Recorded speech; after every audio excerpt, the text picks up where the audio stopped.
ನಮಸ್ಕಾರ ಸ್ನೇಹಿತರೆ, ಮೊದಲಿಗೆ ನಿಮಗೆಲ್ಲರಿಗೂ ನನ್ನ ಯೂಟ್ಯೂಬ್ ಚಾನಲ್ಗೆ ಸ್ವಾಗತ. ನಮಗೆಲ್ಲರಿಗೂ ಕೂಡ ಗೊತ್ತೇ ಇರುವ ಹಾಗೆ ಡಿಸೆಂಬರ್ 16ಕ್ಕೆ IPL 2026 ಮಿನಿ ಆಕ್ಷನ್ ನಡೆಯುತ್ತೆ. ಆದರೆ ಈ ಮಿನಿ ಆಕ್ಷನ್ಗಿಂತ ಮುಂಚೆ ನಮ್ಮ RCBಯ ತಂಡ ತುಂಬಾನೇ ಸ್ಟ್ರಾಂಗ್ ಆಗಿ ಕಾಣಿಸ್ತಾ ಇದೆ. ಅಂದರೆ ಈ ಬಾರಿಯ ಆಕ್ಷನ್ ಅಲ್ಲಿ ನಮಗೆ ಅಷ್ಟೇನು ದೊಡ್ಡ ಆಟಗಾರರನ್ನು ಖರೀದಿ ಮಾಡುವ ಅಗತ್ಯ ಇಲ್ಲ. ಆದರೆ ಈಗಾಗಲೇ ನಿಮಗೆಲ್ಲರಿಗೂ ಕೂಡ ಗೊತ್ತಿರಬಹುದು, ನಮ್ಮ one of the main fast bowler ಆಗಿರುವ ಜಾಸ್ ಹೇಜಲ್ವುಡ್ ಅವರಿಗೆ ಹ್ಯಾಮ್ಸ್ಟ್ರಿಂಗ್ ಇಂಜರಿ ಆಗಿದ್ದು, ಇವರು ಈಗಾಗಲೇ ನಡೆಯುತ್ತಾ ಇರುವ ಆಶಸ್ ಸೀರೀಸ್ ಇಂದ ಕೂಡ ರೂಲ್ಡ್ ಔಟ್ ಆಗಿದ್ದಾರೆ. ಮತ್ತೆ ಇನ್ನಿವರು 2026ಕ್ಕೆ ನಡೆಯಲಿರುವ T20 ವರ್ಲ್ಡ್ ಕಪ್ ಅನ್ನೇ ಆಡುವ ಸಾಧ್ಯತೆ ಇದ್ದು, ಅಂದರೆ ಈಗ ಯಾರಿಗೇ ಕೂಡ ಇವರ ಇಂಜರಿ ಯಾವಾಗ ಸರಿಯಾಗುತ್ತೆ ಅಂತ ಗೊತ್ತಿಲ್ಲ. ಹಾಗಾಗಿ ಇವರೇನಾದರೂ ಇಲ್ಲಿ ಇಂಜರಿಯ ಸಮಸ್ಯೆಯಿಂದ T20 ವರ್ಲ್ಡ್ ಕಪ್ ಅನ್ನು ಕೂಡ ಮಿಸ್ ಮಾಡಿದ್ರೆ ಇವರು IPL 2026ಕ್ಕೆ RCBಗೆ ಆಡೋದು ಕೂಡ ಡೌಟ್. ಇದೇ ಒಂದು ಕಾರಣದಿಂದಾಗಿ ಇನ್ನೇನು ಕೆಲವು ದಿನಗಳಲ್ಲಿ ಮಿನಿ ಆಕ್ಷನ್ ನಡೆಯಲಿದ್ದು, ನಮ್ಮ RCB ಖಂಡಿತವಾಗಿಯೂ ಇಲ್ಲಿ ಆಕ್ಷನಲ್ಲಿ ಒಬ್ಬ ಜಾಸ್ ಹೇಜಲ್ವುಡ್ಗೆ ಪರ್ಫೆಕ್ಟ್ ಆದಂಥ ರಿಪ್ಲೇಸ್ಮೆಂಟನ್ನು ಹುಡುಗುತ್ತೆ.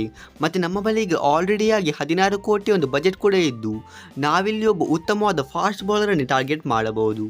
ಇದೇ ಒಂದು ರೀಸನ್ನಿಂದಾಗಿ ಈ ಬಾರಿ ಆಕ್ಷನಲ್ಲಿ ನಮ್ಮ RCBಯ ತಂಡ ಯಾವೊಬ್ಬ ಫಾಸ್ಟ್ ಬೌಲರನ್ನು ಟಾರ್ಗೆಟ್ ಮಾಡಬಹುದಂತ ನಾವು ಇವತ್ತಿನ ಈ ವಿಡಿಯೋದಲ್ಲಿ ಡಿಸ್ಕಸ್ ಮಾಡಲಿಕ್ಕೆ ಇದ್ದೇವೆ. ಹಾಗಾದರೆ ನಾವು ಇನ್ನೂ ತಡ ಮಾಡದೆ ಬೇಗನೆ ಈ ವಿಡಿಯೋವನ್ನು ಶುರು ಮಾಡೋಣ. ಹಾಗಾದರೆ ನಾವು ಆ ಫಾಸ್ಟ್ ಬೌಲರ್ ಬಗ್ಗೆ ಮಾತಾಡೋದಾದರೆ ಅದು ಬಂದ್ಬಿಟ್ಟು ಬೇರೆ ಯಾರೂ ಕೂಡ ಅಲ್ಲ, ಆಸ್ಟ್ರೇಲಿಯಾದ left arm fast bowler Jason Behrendorff. ಹೌದು ಫ್ರೆಂಡ್ಸ್, ನಿಮಗೆಲ್ಲರಿಗೂ ಕೂಡ ಗೊತ್ತೇ ಇದೆ, ಆಸ್ಟ್ರೇಲಿಯಾದ ಲೆಫ್ಟ್ ಆರ್ಮ್ ಫಾಸ್ಟ್ ಬೌಲರ್ ಆಗಿರೋ ಜೇಸನ್ ಬ್ಯಾರನ್ಡಾಫ್ ಅವರು ಇತ್ತೀಚೆಗೆ T20ಯಲ್ಲಿ ತುಂಬಾ ಒಂದು ಉತ್ತಮವಾದ ಪರ್ಫಾರ್ಮೆನ್ಸ್ ಅನ್ನು ಕೊಡುತ್ತಾ ಇದ್ದಾರೆ. ಮತ್ತೆ ಈ ಬಾರಿಯ ಆಕ್ಷನಲ್ಲಿ ಇವರು 1.5 ಕೋಟಿ ಒಂದು ಬೇಸ್ ಪ್ರೈಸ್ಗೆ ಬರಲಿದ್ದು, ನಮ್ಮ RCBಯ ತಂಡ ಖಂಡಿತವಾಗಿ ಇವರನ್ನು ಟಾರ್ಗೆಟ್ ಮಾಡಬಹುದು. ಯಾಕೆಂದರೆ ನಮ್ಮ ಬಳಿ ಇಲ್ಲಿ ಆಲ್ರೆಡಿ ಆಗಿ 16 ಕೋಟಿ ಒಂದು ಪರ್ಸ್ ಇದೆ. ಹಾಗಾಗಿ ಫ್ರೆಂಡ್ಸ್, ನಮಗೆ ಇವರನ್ನು ಖರೀದಿ ಮಾಡೋದು ಅಷ್ಟೇನು ದೊಡ್ಡ ವಿಷಯವಲ್ಲ. ನಾವಿಲ್ಲಿ ಮಿನಿಮಮ್ ಇವರ ಮೇಲೆ 4 ರಿಂದ 5 ಕೋಟಿಯವರೆಗೆ ಖರ್ಚನ್ನು ಮಾಡಬಹುದು. ಮತ್ತೆ ನಾವು ಇವರ ಇತ್ತೀಚಿನ ಪರ್ಫಾರ್ಮೆನ್ಸ್ ಬಗ್ಗೆ ಮಾತಾಡೋದಾದರೆ ಈ ಬಾರಿ ಅಂದರೆ 2024-25ಕ್ಕೆ ನಡೆದ ಬಿಗ್ ಬ್ಯಾಶ್ ಲೀಗಲ್ಲಿ ಇವರು ತುಂಬಾ ಒಂದು ಎಕ್ಸ್ಟ್ರಾರ್ಡಿನರಿ ಆದ ಪರ್ಫಾರ್ಮೆನ್ಸ್ ಅನ್ನು ಕೊಟ್ಟರು.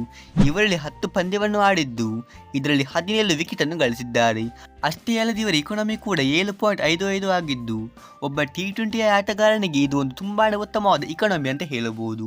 ಮತ್ತೆ ಇವರು ಈ ಬಾರಿಯ BBL ಅಲ್ಲಿ ಒಂದು ಪಂದ್ಯದಲ್ಲಿ 21 ರನ್ನನ್ನು ಕೊಟ್ಟು 3 ವಿಕೆಟ್ ಅನ್ನು ಗಳಿಸಿದ್ದು, ಇದು ಇವರ ಬೆಸ್ಟ್ ಪರ್ಫಾರ್ಮೆನ್ಸ್ ಆಗಿದೆ.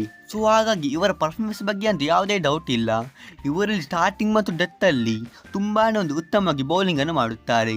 ಮತ್ತು ಇವರು ಕೂಡ ಇಲ್ಲಿ ಆಸ್ಟ್ರೇಲಿಯಾದ ಆಟಗಾರನೇ ಆಗಿದ್ದು, ನಮ್ಮ RCB ಜಾಸ್ ಹೇಜಲ್ವುಡ್ ಅವರಿಗೆ ಲೈಕ್ ಟು ಲೈಕ್ ರಿಪ್ಲೇಸ್ಮೆಂಟ್ ಆಗಿ ಜೇಸನ್ ಬ್ಯಾರನ್ಡಾಫ್ ಅವರನ್ನು ಟಾರ್ಗೆಟ್ ಮಾಡಬಹುದು.